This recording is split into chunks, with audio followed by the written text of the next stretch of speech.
नमक का दारोगा जब नमक का नया विभाग बना और ईश्वर प्रदत्त वस्तु के व्यवहार करने का निषेध हो गया, तो लोग चोरी छिपे इसका व्यापार करने लगे।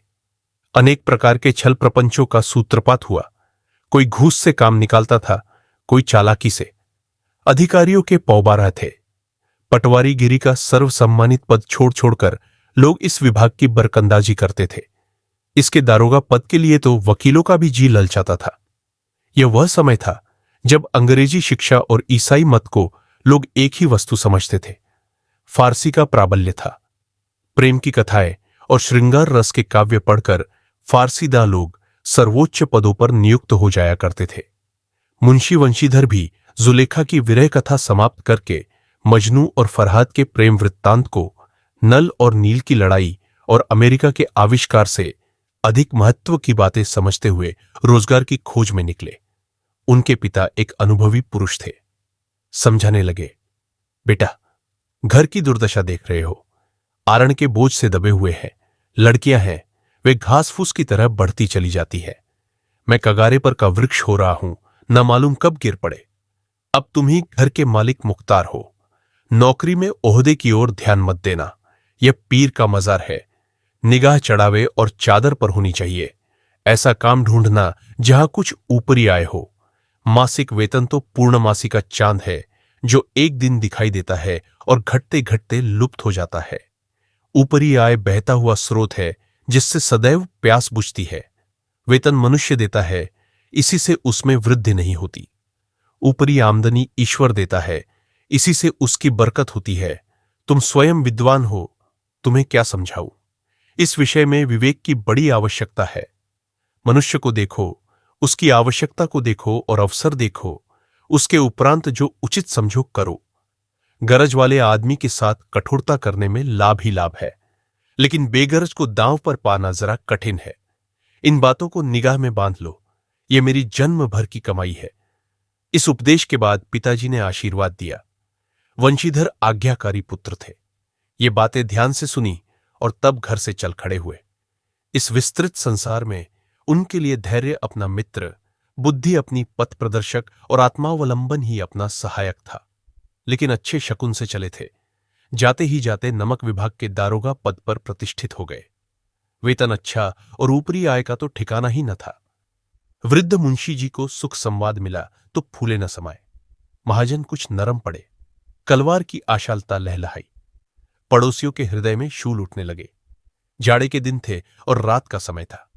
नमक के सिपाही चौकीदार नशे में मस्त थे। मुंशी वंशीधर को यहां आए अभी 6 महीनों से अधिक न हुए थे, लेकिन इस थोड़े समय में ही उन्होंने अपनी कार्य कुशलता और उत्तम आचार से अफसरों को मोहित कर लिया था।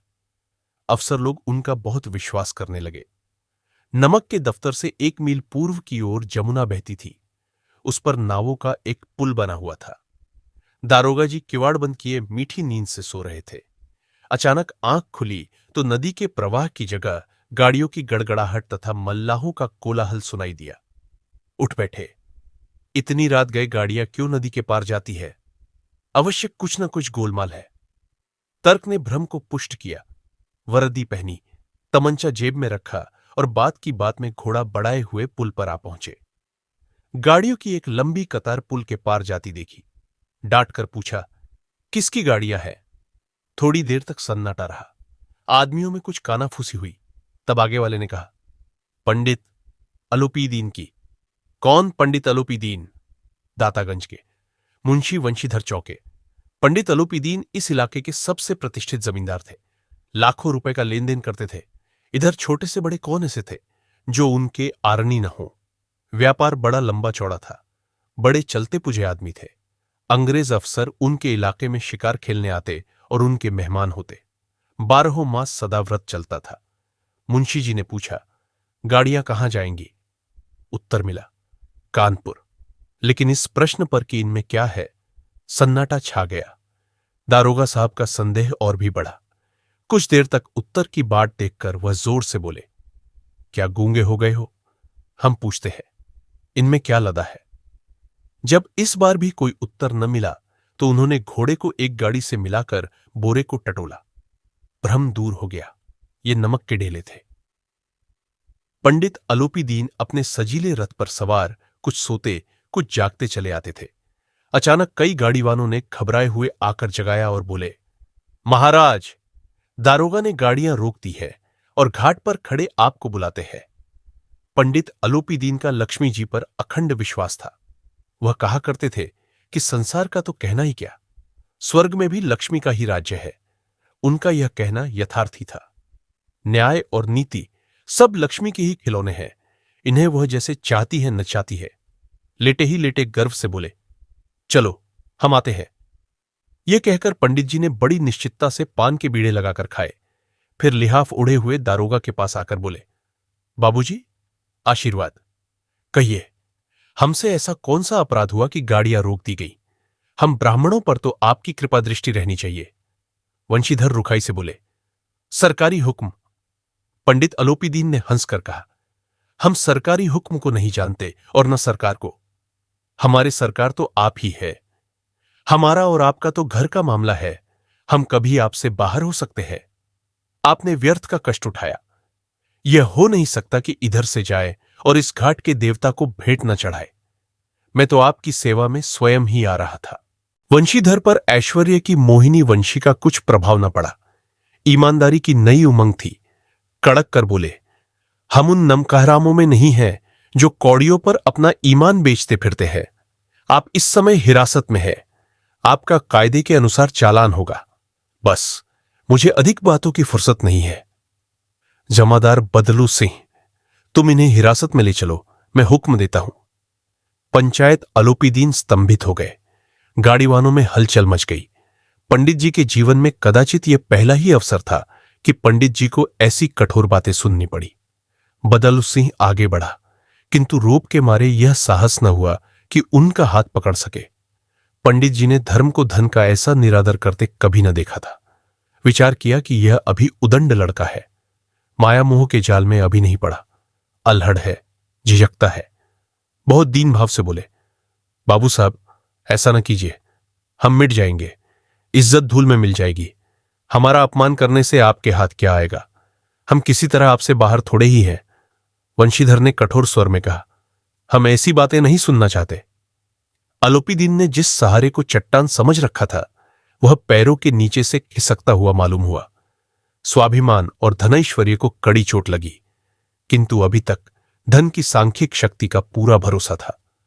अपने मुख्तार से बोले, लाला जी, 1000 के नोट बाबू साहब को भेंट करो। आप इस समय भूखे सिंह हो रहे हैं। वंशीधर ने गर्म होकर कहा, 1000 नहीं, 1,00,000 भी मुझे सच्चे मार्ग से नहीं हटा सकते।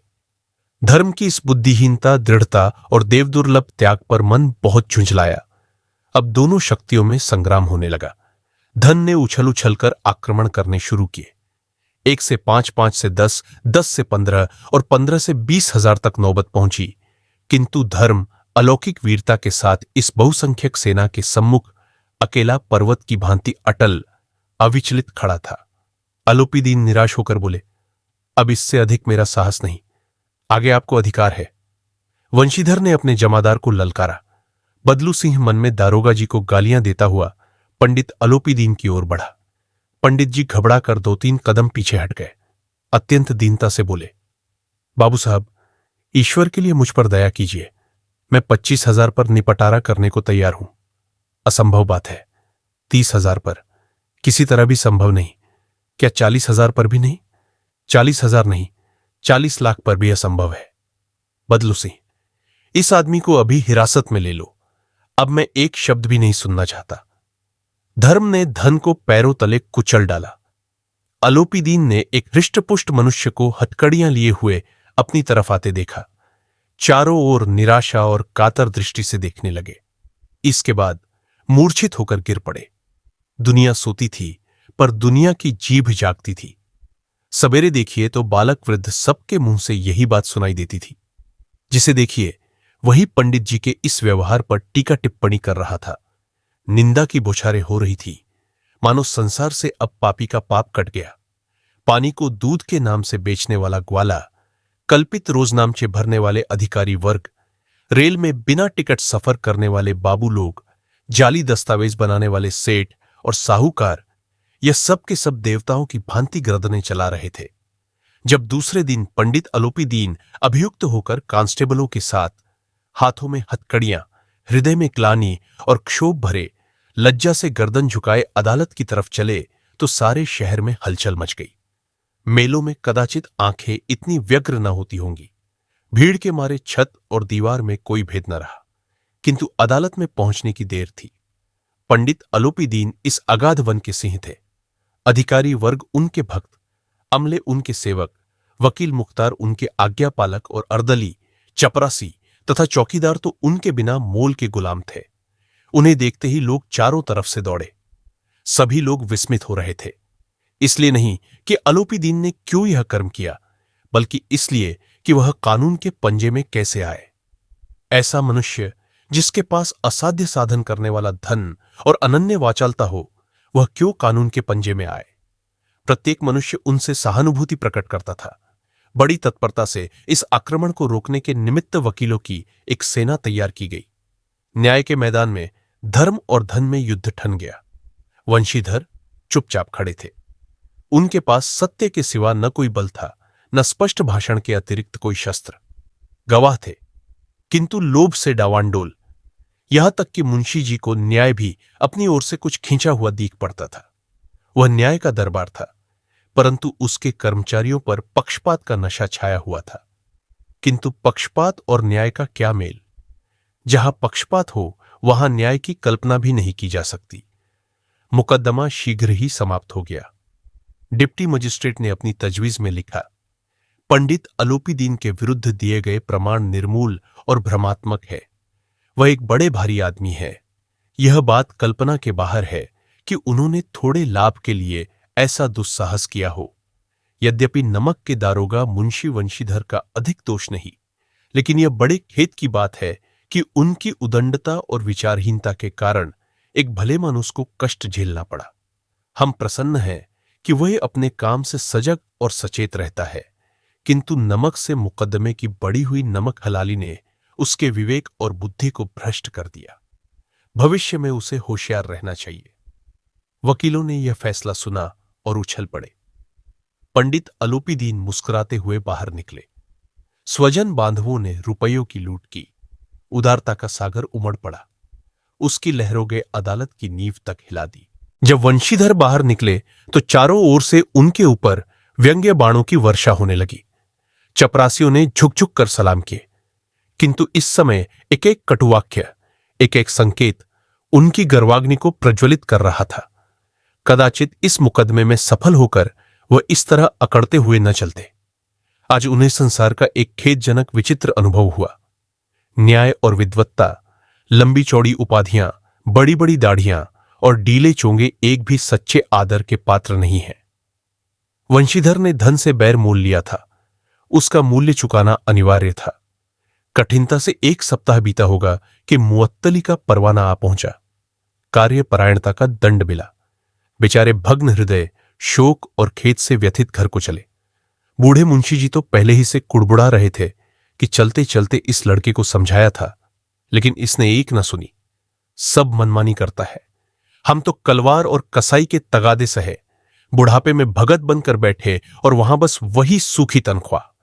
हमने भी तो नौकरी की है और कोई ओहदेदार नहीं थे, लेकिन काम किया, दिल खोलकर किया और आप ईमानदार बनने चले हैं।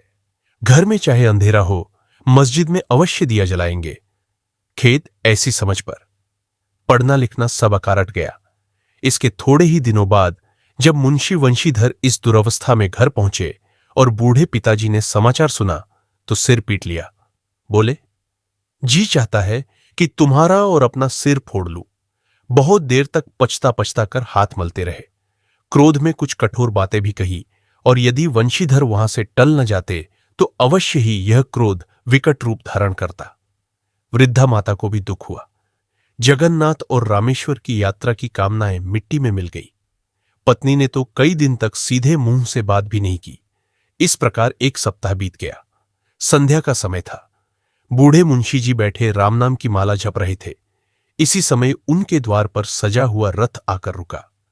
हरे और गुलाबी पर्दे, पछाहिए बैलों की जोड़ी, उनकी गर्दनों में नीले धागे, सींगे पीतल से जड़ी हुई। कई नौकर लाठियां कंधों पर रखे साथ थे। मुंशी जी आगवानी को दौड़े। देखा तो पंडित अलोपी दीन है। झुककर दंडवत की और लल्लो चप्पो की बातें करने लगे। हमारा भाग्य उदय हुआ जो आपके चरण इस द्वार पर आए। आप हमारे पूज्य देवता है, आपको कौन सा मुंह दिखाए।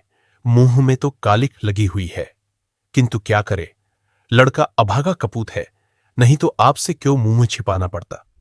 ईश्वर निस्संतान चाहे रखे, पर ऐसी संतान न दे। अलोपी दीन ने कहा, नहीं भाई साहब, ऐसा न कहिए। मुंशी जी ने चकित होकर कहा, ऐसी संतान को और क्या कहूं। अलोपी दीन ने वात्सल्यपूर्ण स्वर में कहा, कुल तिलक और पुरुषों की कीर्ति उज्ज्वल करने वाले संसार में ऐसे कितने धर्मपरायण मनुष्य हैं जो धर्म पर अपना सब कुछ अर्पण कर सके। पम अलोपी दीन ने वंशीधर से कहा, दारोगा जी, इसे खुशामद न समझिए। खुशामद करने के लिए मुझे इतना कष्ट उठाने की जरूरत न थी। उस रात को आपने अपने अधिकार बल से मुझे अपनी हिरासत में लिया था, किंतु आज मैं स्वेच्छा से आपकी हिरासत में आया हूं। मैंने हजारों रईस और अमीर देखे, हजारों उच्च पदाधिकारियों से काम पड़ा, किंतु मुझे परास्त किया तो आपने। मैंने सबको अपना और अपने धन का गुलाम बनाकर छोड़ दिया। मुझे आज्ञा दीजिए कि आपसे कुछ विनय करूं। वंशीधर ने अलोपी दीन को आते देखा तो उठकर सत्कार किया, किंतु स्वाभिमान सहित। समझ गए कि यह महाशय मुझे लज्जित करने और जलाने आए हैं। क्षमा प्रार्थना की चेष्टा नहीं की, वरन उन्हें अपने पिता की यह ठकुर सुहाती की बात असह्य सी प्रतीत हुई। पर पंडित जी की बातें सुनी तो मन की मैल मिट गई। पंडित जी की ओर उड़ती हुई दृष्टि से देखा, सद्भाव झलक रहा था। गर्व ने अब लज्जा के सामने सिर झुका दिया। शर्माते हैं बोले, यह आपकी उदारता है जो ऐसा कहते हैं। मुझसे कुछ अविनय हुई है, उसे क्षमा कीजिए। मैं धर्म की बेड़ी में जकड़ा हुआ था, नहीं तो वैसे मैं आपका दास हूं। जो आज्ञा होगी वह मेरे सिर माथे पर। अलोपी दीन ने विनीत भाव से कहा, नदी तट पर आपने मेरी प्रार्थना स्वीकार नहीं की थी, किंतु आज स्वीकार करनी पड़ेगी। वंशीधर बोले, मैं किस योग्य हूं, किंतु जो कुछ सेवा मुझसे हो सकती है उसमें त्रुटि न होगी। अलोपी दीन ने एक स्टाम्प लगा हुआ पत्र निकाला और उसे वंशीधर के सामने रखकर बोले, इस पद को स्वीकार कीजिए और अपने हस्ताक्षर कर दीजिए। मैं ब्राह्मण हूं, जब तक यह सवाल पूरा न कीजिएगा द्वार से न हटूंगा। मुंशी वंशीधर ने उस कागज को पढ़ा तो कृतज्ञता से आंखों में आंसू भर आए। पंडित अलोपी दीन ने उनको अपनी सारी जायदाद का स्थायी मैनेजर नियत किया था। 6,000 वार्षिक वेतन के अतिरिक्त रोजाना खर्च अलग, सवारी के लिए घोड़ा, रहने को बंगला, नौकर चाकर मुफ्त। कंपित स्वर में बोले, पंडित जी, मुझ में इतनी सामर्थ्य नहीं है कि आपकी उदारता की प्रशंसा कर सकूं, किंतु ऐसे उच्च पद के योग्य नहीं हूं। अलोपी दीन हंसकर बोले, मुझे इस समय एक अयोग्य मनुष्य की ही जरूरत है। वंशीधर ने गंभीर भाव से कहा, यो मैं आपका दास हूं। आप जैसे कीर्तिवान सज्जन पुरुष की सेवा करना मेरे लिए सौभाग्य की बात है, किंतु मुझ में न विद्या है, न बुद्धि, न वह स्वभाव जो इन त्रुटियों की पूर्ति कर देता है। ऐसे महान कार्य के लिए एक बड़े मर्मज्ञ अनुभवी मनुष्य की जरूरत है। अलोपी दीन ने कलमदान से कलम निकाली और उसे वंशीधर के हाथ में देकर बोले, न मुझे विद्वत्ता की चाह है, न अनुभव की, न मर्मज्ञता की, न कार्यकुशलता की। इन गुणों के महत्व का परिचय खूब पा चुका हूं। अब सौभाग्य और सुअवसर ने मुझे वह मोती दे दिया है जिसके सामने योग्यता और विद्वत्ता की चमक फीकी पड़ जाती है। यह कलम लीजिए, अधिक सोच विचार न कीजिए, दस्तखत कर दीजिए। परमात्मा से यही प्रार्थना है कि वह आपको सदैव वही नदी के किनारे वाला बेमुरौवत, उदंड, कठोर परंतु धर्मनिष्ठ दारोगा बनाए रखे। वंशीधर की आंखें डबडबा आई। हृदय के संकुचित पात्र में इतना एहसान न समा सका। एक बार फिर पंडित जी की ओर भक्ति और श्रद्धा की दृष्टि से देखा और कांपते हुए हाथ से मैनेजरी के कागज पर हस्ताक्षर कर दी। अलोपी दीन ने प्रफुल्लित होकर उन्हें गले लगा लिया। यह कहानी नमक का दारोगा भारतीय समाज में धर्म, नैतिकता